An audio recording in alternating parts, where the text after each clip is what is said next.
The Archdiocese of Chicago is a vibrant and diverse faith community.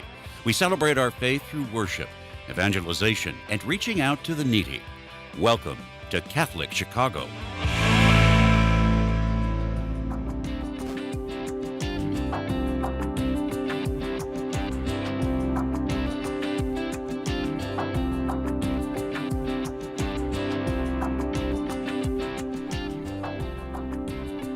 Good morning, welcome to Catholic Chicago. I'm Father Greg Sackowitz, the rector of Holy Cathedral in Chicago. And to my left, Mark Teresi, who is the coordinator, along with Claire Gregor and John Silver, for the Cathedral's 175th anniversary, which happens on Monday, November 18th of this year.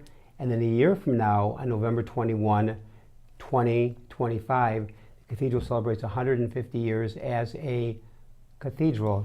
Good morning, Mark. Good morning. How are you today? Good. And our group of pilgrims are in Rome as we speak. Our gift to the Pope was a statue of Mother Cabrini, a first American saint, and they were at the cathedral outside the walls, St. Paul outside the walls, dedicating it this week. On November 13th. As a gift to the Holy Father. Carol Christensen. Right. We have a wonderful program lined up this morning. Andy Nowak is a St. Rita High School grad, class of 1985, and Villanova University graduate with 3 years as an Augustinian discernment program while in the university. Andy works as a physical therapist with Advocate Healthcare with outpatient general, orthopedic, oncology, and men's health patients. Andy is also an author who recently wrote a self-published book about the true meaning of Christmas entitled Sleeping Through Christmas, which he wrote for his daughter when she was 8 years old. Andy joins us today here in the Cardinal Francis George TV studio. Andy Nowak, welcome to Catholic Chicago. Good morning, Andy. Thank you very much. Welcome. Nice to be here. Great to be here. And so you were a class of 85 from St. Rita. Correct. Onto a 3-year program at Villanova, just turning and becoming with the Augustinians. But you actually have a major in philosophy? At Villanova, I stayed 1 more year, received my major in philosophy, and then went to Northwestern for my degree in physical therapy. Well, Mark, I could use Andy. Really? I think you're going home with Father Greg. It's his personal therapist. All my PT going on for my right leg. And well, Andy, just the very title, Sleeping Through Christmas. How'd you come upon the title, and what made you think about writing this book? I think my daughter, one November, asked me for a bedtime story. And I just started talking. And sometimes I think we get inspired to do something, whether it's to help the poor, I'm going to call a neighbor, and it just comes from somewhere. And sometimes we don't follow through, but I just began to tell her this story about a family that was so busy, exhausted, they slept through Christmas. And in that first November, I only told her till they woke up and missed Christmas. And then the following year, she asked me, Dad, whatever happened to the family that slept through Christmas? Oh. She remembered it a year later. A year later, about in November. And so then I told her what the second part of the book, which is how they find out the true meaning of Christmas. And then she's an industrial little girl, so she wrote it up and on her desk, how I told it to her.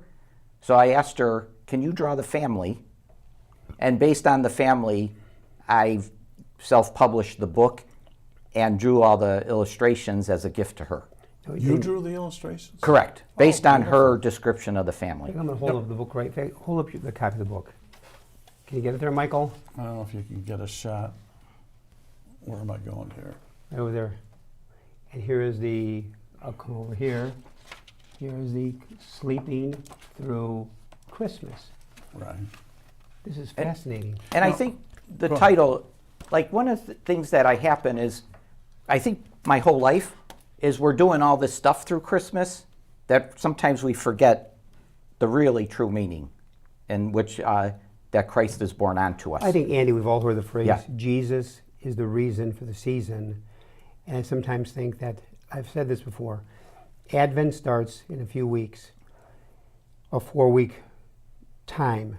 And I say that Advent puts speed bumps into our lives as a way to slow us down, to give us the real true meaning of Christmas through the Advent season. Because as you just said, we get so busy with Christmas gifts, we get so busy with shopping, so busy with cooking, so busy with the decorations and the tree, and we're running, and we forget about the real meaning of Christmas, or I love your version, sleeping through Christmas.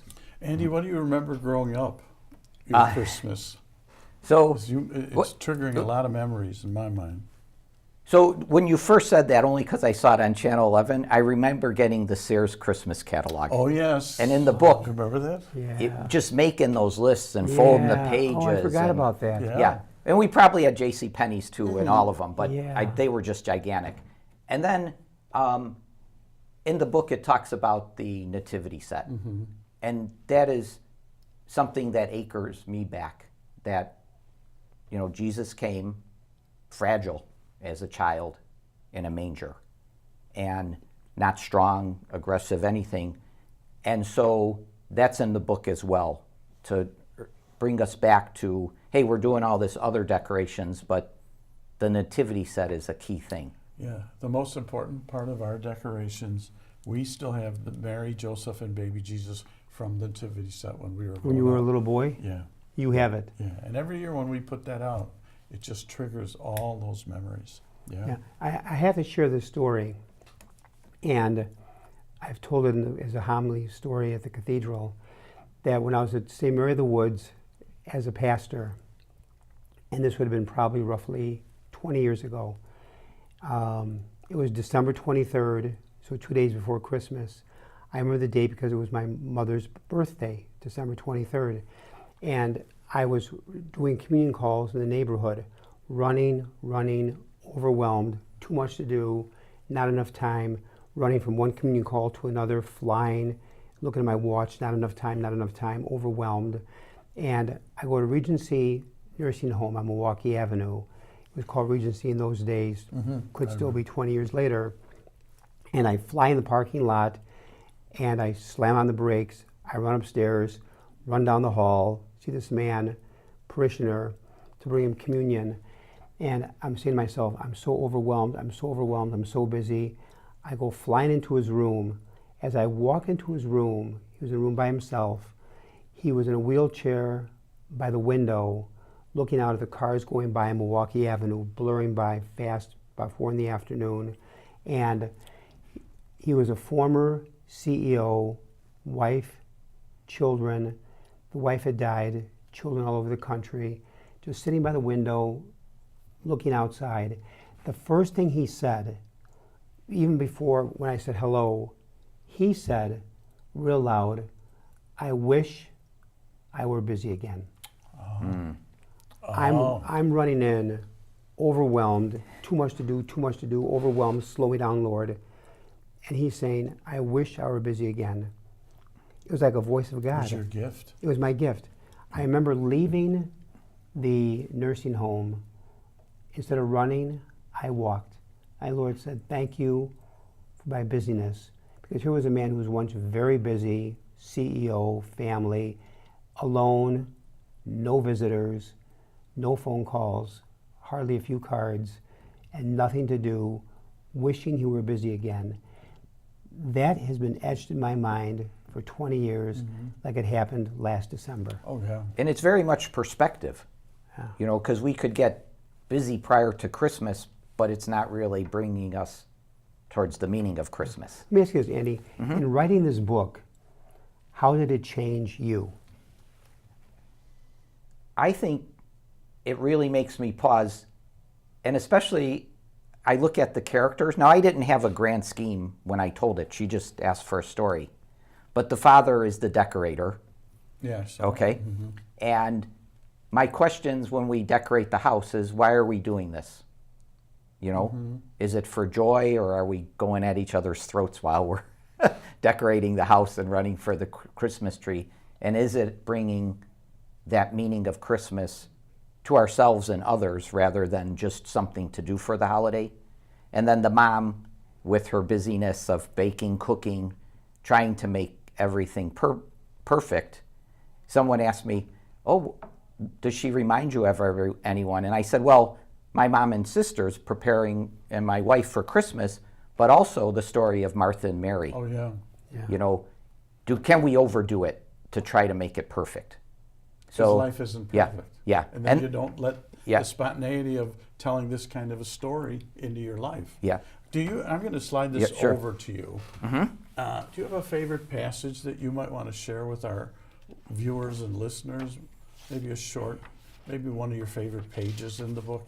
Because there's so many wonderful thoughts. While Andy's looking Yeah. for that, which is a good idea, let me share this with you. Mm-hmm. You hit on a key word before, Andy, the word perspective. Mm-hmm. This is going back maybe 30 years ago. I was around 40 years old. And I found myself as a young priest, 27, 30, 35, always coming home on Thanksgiving night, my mother's place. I found my stomach starting to churn. My stomach is churning. Not from the food. I mean, I ate too much and too much apple pie and too much pumpkin pie. But knowing that when Thanksgiving's over, we're about a month away from Christmas, and now it starts getting so busy, again, so overwhelmed. I'm driving home and thinking, and I think I was at that point 40 years old.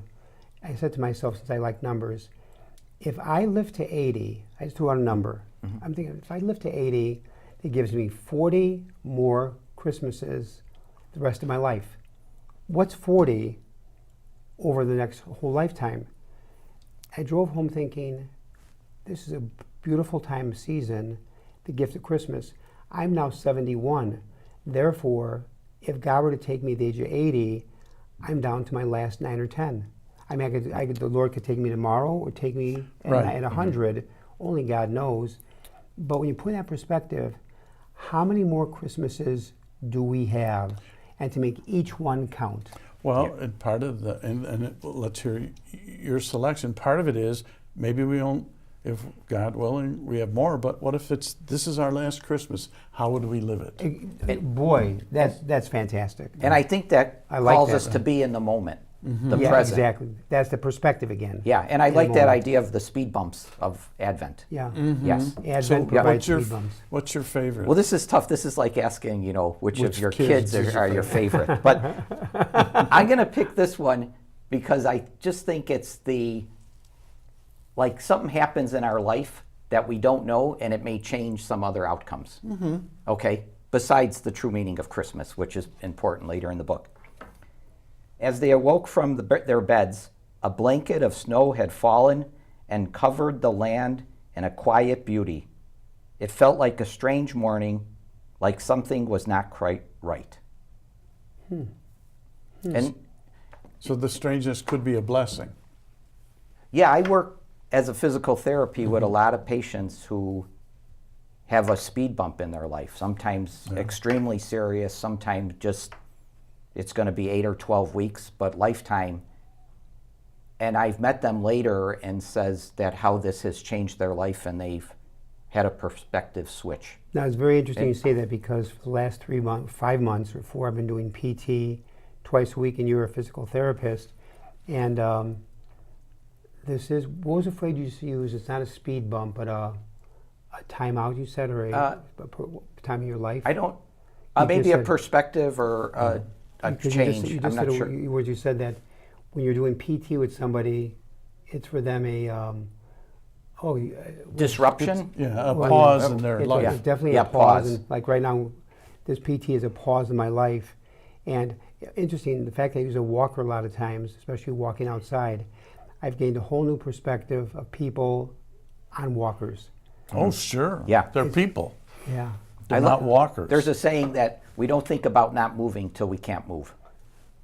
Boy, on that note, Mark, take us to break. We'll take a little break. That's a great one, Andy. I like that. We're at Catholic Chicago with Andy Nowak. We're looking at his book. I'll hold it up here. Sleeping Through Christmas. Where am I at here? Sleeping Through Christmas. We'll be back in a few minutes. My question when we come back is going to be, with your spiritual training that you've had, how does that fit into your training as a physical therapist? Oh, okay. Wow. We'll be back in a few minutes. Please make this break quick. Yes.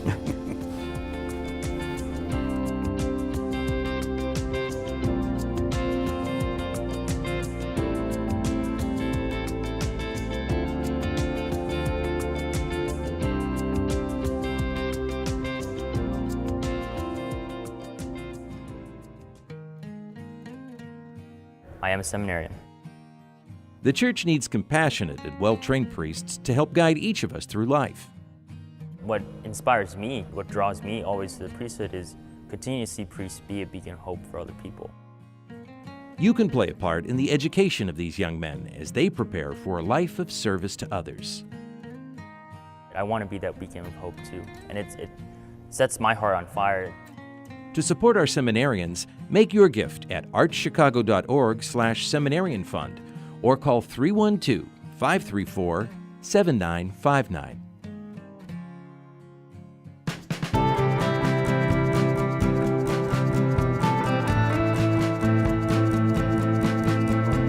People always say, how can you spend your day with 3-year-olds? Seeing the changes that they go through and just the journey and how they grow, this is a very rewarding job. Even though at the end of the day, we're not the highest paid people on earth. And when I have a parent contact me and say, my child loves school, that to me, I'm setting that foundation for their love of learning. Because really, you are changing lives, you are molding lives. Shape the next generation of leaders. Teach. Apply today at archchicago.org/schooljobs. It was the day before Christmas Eve, the eve of the eve. The whole family was busy, so busy getting ready for Christmas. Dad, as he always did, was perfecting the Christmas lights, the ones on the house, in the house, all over the house, and under the house. Thousands and thousands of strands of light that seemed to grow each year. Between the Christmas lights and finishing up last-minute things with work, there was time for nothing else. Mom was busy with baking, wrapping, and getting ready for Christmas Day. Each year, she baked a little bit more, and now she was up to dozens and dozens of cookies. Everyone loved those cookies, and the flour would be a-flying on the eve of the eve as the last of the cookies came out of the oven. Cookies were being packaged, the house was being cleaned, Christmas presents were being wrapped, and the menu was being set. Off to the store for last-minute items she went. She moved quickly and in a blur, finishing up last-minute things for the perfect Christmas. There was time for nothing else. All 5 children were busy too. They wrote and rewrote their Christmas list for Santa. When they finished one list, they checked and rechecked it. Then rewrote their Christmas list again, just in case they missed anything the first time around. Finishing up their last lists of Christmas wants, there was time for nothing else. The whole family, Mom, Dad, and all of the children collapsed into their beds exhausted that night on the eve of the eve. As they awoke from their beds, a blanket of snow had fallen and covered the land in quiet beauty. But it felt like a strange morning, like something was not quite right. As Dad went out in the cold air to get the morning paper, a neighbor asked, "Did you have a good Christmas?" Odd, Dad thought. Did I have a good Christmas? It's only Christmas Eve today. Why did he ask if I had a good Christmas? Inside the house, as he opened the paper, the children's jaws dropped as they watched the morning TV. All the holiday specials and talk of Christmas had passed. Dad read the morning headlines. Another Christmas has come and gone. Soon, New Year's will be here. Mom let out a shout. I think we slept through Christmas Day. Standing in astonishment around the tree, they noticed there were no presents. Mom didn't put out the family ones, and Santa didn't come, and the tree stood there totally bare. That was fantastic. First of all, the narrator was your daughter? No, the narrators... We're back, Catholic Chicago. Go ahead, the question was? Yeah. Who was the narrator? The narrator was my niece, who went to school for theater and now lives in New York. Beautiful voice. Outstanding job. She gave me 5 versions. They get more jovial as they... First of all, that was a great read and powerful. That was very interesting. Slept through Christmas. Now, I think every parent, grandparent should have this book. So, Sleeping Through Christmas, how do we find this book? So if you go to Amazon and you put in Sleeping Through Christmas by Andrew Nowak, Nowak, that's the easiest way to find it. If you misspell it, They might say it's not there, but One it's more on time. Amazon. Go to Amazon. Go to Amazon, Sleeping Through Christmas by Andrew Nowak, Nowak. Great. Now, I said before the break, so I'm switching gears a little bit, but so your background, you had discernment with the Augustinians, you're a physical therapist, you're trained, you're professional in that area, and you're dealing with folks, probably especially in the wintertime where things happen. How do you take that spirituality training and blend it with your physical therapist? You're a one-on-one with a lot of people. How do you combine those two? So we're always one-on-one with Advocate Healthcare with physical therapy, which is a blessing. And that's what every patient gets. Usually I get an indication that maybe there's some distress from this injury or disease, oncology. And just on the first visit after I do all my evaluation, I close it with, are you a spiritual person? And if they say yes, I say, well, I want to keep you in my thoughts and prayers. Beautiful. And I have to say, that opens up with my 8 to 12 visits, talks of a whole bunch of things. I have a whole set of handouts that I give out. I give out this novena on Jesus, I Surrender, which there are just people who have an injury, but sometimes there's stuff going on in their life that's their bigger injury. And we'll talk about that. Now, when you do a PT, do they come to you or do you go to their home? No, they come to us over with Advocates, so I'm at Good Sam in Downers Grove. Oh, in Downers Grove? Yeah. Oh, sure. that Yeah, area. but there's Illinois Masonic, Lutheran General, all those are within Advocate, which is a and when faith-based. you do one-on-one, as I go to Northwestern and see Patrick, we talk. So it's not in silence. We're doing the exercise. We're talking to each other. And so you have a whole spiritual dimension during your PT. Can I make a suggestion to you? I think there's a book there with those stories. Because as I envision what you're talking about, and I know you talk to folks in very depth in terms of spirituality, they come in with some issues that you're talking about. If you hand them that book, there are stories of people that how they've dealt with it. Are you thinking about it? I've probably already wrote 2/3 of it, and the rest is in my noggin. Good. I just eventually need a publisher. That's the hard part. That's the blessing we got to pray We can for. work on that. I know some folks with the idea that probably let's make a commitment the next time you're on this show, it's to talk about that book. So that gives you a deadline. Wow, pressure. Well, We're back in Catholic school. the old Catholic my guilt. sisters. Yeah. So you actually have that idea that Mark mentioned to already have 2/3 down written. Yeah. It's basically my living memoir of being a therapist. Beautiful. Interesting. And just from all the stories and the things that people have gone through, and also what I think a good physical therapist should do. Because in any profession, there's people fair, good, and great. And I've met maybe 12 great therapists who, I'll see someone for a broken ankle, but I'll say, we're going to get you through that, but I want to make sure if you have bigger goals to play on the beach with your grandkids, how do we get you there maybe when you come back? Good. And It's interesting when you talk about as a physical therapist, you think of only the physical, but you're bringing along a dimension of the emotional, the spiritual. It's a whole package deal with you.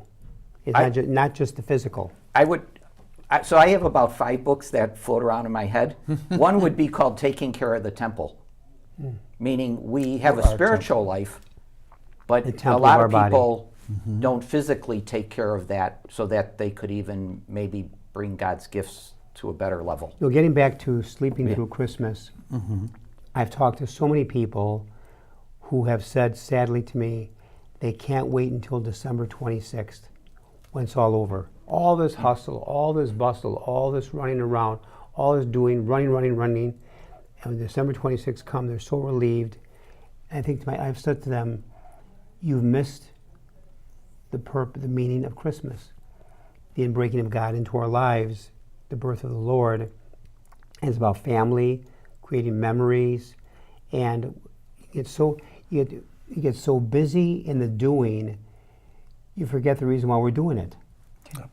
And that's why I like that that reoccurring theme, there was time for nothing else. Because when you're decorating or working, you know, I always say the big things that we need to do in our life are exercise, say more prayers, and eat better, and they're the first three we throw away. And That's an so that's, excellent and point. I didn't plan that there was time for nothing else. So when the dad's decorating and working, and to say, hey, maybe you need to give time for Christmas, the real meaning, like you said. How did the book change you? I think I've always been a jovial and creative person, but it also made me realize that there are gifts that come to us. Like, I sometimes say, I'm not sure I wrote the book. It just came in my head. You know, it's not a deep theological book, but maybe it is, if you want to, you know. And it connects to our experience, which means, you know, how many times have all of us slept through Advent? Exactly. Slept through Christmas, sleep through the months, sleep through a season, and sadly, slept through our lives. Wow. That's the key question. I was just thinking, slept through our birthdays. Yeah. Oh, we don't celebrate anymore. Why not? That's the biggest day of our life, bringing us into being. You know, some people who have slept through their lives that they're so busy doing that it's interesting. I've been a priest now over 45 years. No one on their deathbed, and I've been to many deathbed situations, nobody's ever said to me on their deathbed, you know, Father Greg, I wish I'd spent more time at the office. No one. I wish I had more time with my family, more time with my friends, more time with myself in reflecting, more time in forgiving and loving and saying thank you. No one's ever said, you know, Father Greg, I wish I had spent more time in the office. And where we put, I love your thing about the three things we give up for sleep, eating, prayer, and exercise. Yeah, that's my life. Because that's my life. Because we're too busy. We're so busy with our agendas and calendars that that's an interesting perspective. Andy, one more time on the where you get a hold of the book. So if you go to Amazon, Sleeping Through Christmas. Oh, he's showing. By Andrew Nowak, Nowak. Excellent. And any closing thoughts about the book? Can I ask, what does your daughter Grace think? She 8 o'clock, and she's 8 years old now, 24. She's just amused, and now that she's a high school teacher, she's always given encouragement. Like, Dad, do it. Like, when you create something, sometimes the marketing and all that's the difficulty part. Yep. And so she's like very enthusiastic. Good. Yeah. And I just think that I've said this to so many people so many times in life. Let God surprise you. Let God surprise you. We're not in control. We think we're in control. So let the Lord surprise us, and great things happen, and doors open that we had never imagined. So I want to thank in a very special way. Yes, thank you. Andy Nowak, the author of Sleeping Through Christmas. Andy, you've been a great guest. We'll have you back on again. Thank you. We love your enthusiasm and your humility. You're speaking through your experience as through life, as also as a deep believer. Special thanks also to co-host Mark Teresi. Oh, great to be here. And special thanks to our producer engineer who did double duty today, Michael May. To our listeners, may God bless all of you and have a great week and Thanksgiving blessings. Thank you.